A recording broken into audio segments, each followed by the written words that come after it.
पंछी आसमान में गाना गाते हुए उड़ रहे थे। तितलियां नाच रही थीं। अज्जू भाई और अमित भाई खाना खाने के लिए ढाबे जा रहे थे। चलते चलते अचानक अज्जू भाई गाड़ी का ब्रेक दबाता है क्योंकि उन्हें कुछ आवाज सुनाई देती है। अरे सामने सामने, अरे भाग मत रे, हेडशॉट खा, अबे ओपी शॉट।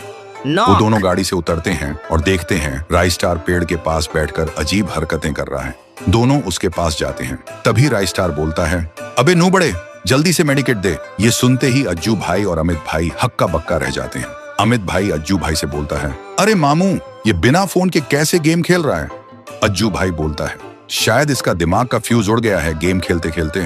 फिर दोनों बोलते हैं, मेडिकेट चाहिए तो जीप में बैठ। राइस्टार ये सुनते ही खुशी से उछलने लगता है और सीधा जीप में बैठ जाता है। अज्जू भाई और अमित भाई भी गाड़ी में बैठ जाते हैं और सीधा एक मेंटल हॉस्पिटल के पास गाड़ी रोक देते हैं। अज्जू भाई डॉक्टर को सारी घटना बताता है। डॉक्टर सुनते ही समझ जाता है और बोलता है, इसके दिमाग के एक तार में जंग लग गया है, इसे साफ करना होगा। फिर डॉक्टर राइस्टार को इलेक्ट्रिक शॉक देकर ट्रीटमेंट करता है। थोड़ी देर बाद राइस्टार ठीक होता है। अज्जू भाई राइस्टार से पूछता है, तुम्हारी ये हालत कैसे हुई? राइस्टार रो पड़ता है और बोलता है, मैं गेम का इतना दीवाना हूँ कि सुबह सुबह पढ़ाई करने के बजाय मैं हर दिन बस गेम खेलना शुरू कर देता हूँ।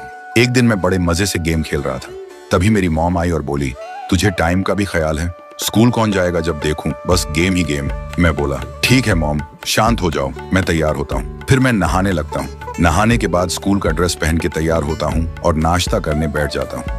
मम्मी गरम गरम खाना परोसती है, मैं मजे से खाता हूँ। खाना खाने के बाद मैं और मम्मी कार में बैठकर स्कूल के लिए निकल जाते हैं। स्कूल पहुंचते ही मम्मी बोलती हैं, अच्छे से पढ़ाई करना बेटा और गेम का सपना मत देखना। इस उम्र में लड़का लड़की का सपना देखते हैं और तू है कि गेम का सपना देखता है। मैं हाँ में हाँ मिलाता हूँ और मम्मी ताना सुना के चली जाती है। तभी मेरा एक्स आता है और बोलता है, यहाँ क्या कर रहा जाने मन, आजा क्लासरूम में।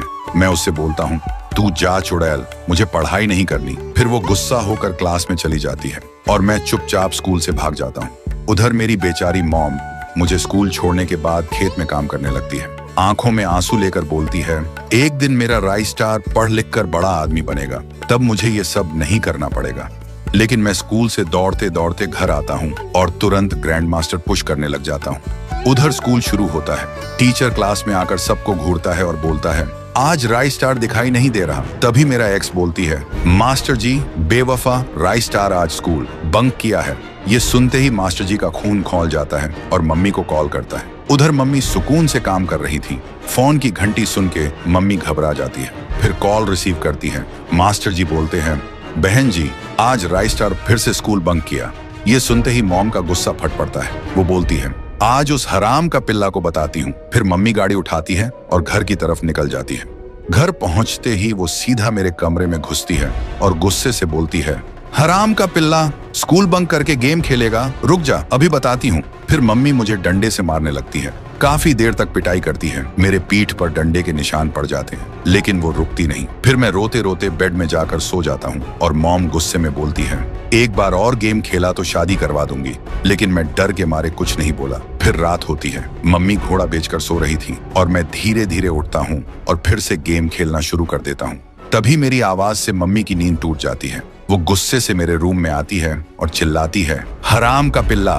तभी मेरा गुस्सा फट पड़ता है। मैं लाल हो जाता हूँ और रूम के कोने से डंडा उठाता हूँ। फिर मम्मी के सिर पर वार करता हूँ। मम्मी धड़ाम से नीचे गिर जाती है और मैं बेशर्म की तरह हंसता रहता हूँ और मैं फिर से गेम खेलने लगता हूँ। गेम खेलते खेलते कब रात से सुबह हो गई मुझे पता ही नहीं चला। सुबह मुझे जोर से भूख लगती है। मैं नीचे जाता हूँ और बोलता हूँ, मम्मी भूख लगी है। लेकिन देखता हूँ मम्मी वहां नहीं है। मुझे कुछ समझ नहीं आता। फिर मैं खेत की तरफ निकल पड़ता हूँ। खेत में जाकर देखता हूँ मम्मी काम कर रही है। मैं बोलता हूँ, मम्मी खाना खाना है, घर चलो। लेकिन मम्मी काम करते करते हवा हो जाती है। तभी मुझे याद आता है, कल रात मैंने मम्मी को डंडे से पीट के मार डाला था। मैं डर जाता हूँ और रोते रोते गिर पड़ता हूँ और मुझे आगे कुछ याद नहीं है। ये सब सुन के अज्जू भाई और अमित भाई का होश उड़ जाता है। फिर अज्जू भाई और अमित भाई राइस्टार को घर छोड़ते हैं और बोलते हैं, राइस्टार, गेम खेलना गलत नहीं है, लेकिन जब गेम जिंदगी पर हावी हो जाए ना, तब इंसान अपने अपनों का खून भी कर बैठता है। सोच ले, तू गेम जीतेगा या अपना घर हारेगा। फिर दोनों चले जाते हैं। राइस्टार घर के अंदर जाता है और देखता है उसकी मम्मी खाना बना रही है। वो देखते ही खुशी से रोने लगता है। फिर मम्मी पीछे मुड़ती है। राइस्टार बोलता है, मम्मी आप कैसी हो? मैंने सोचा था आप अब नहीं रही। मम्मी बोलती है, मैं ठीक हूँ बेटा, जब तूने मुझे मारा था तब मैं लंगड़ा लंगड़ा के किसी तरह अपने रूम में जाकर सो गई थी। सुबह उठी तो ठीक हो गई। राइस्टार बोलता है, सॉरी मम्मी, आपसे ऐसा कभी नहीं होगा, मुझे माफ कर दो, अब से हर बात मानूंगा। मम्मी रोते हुए बोलती हैं, आई लव यू बेटा। राइस्टार भी रोते हुए बोलता है, I love you too mummy.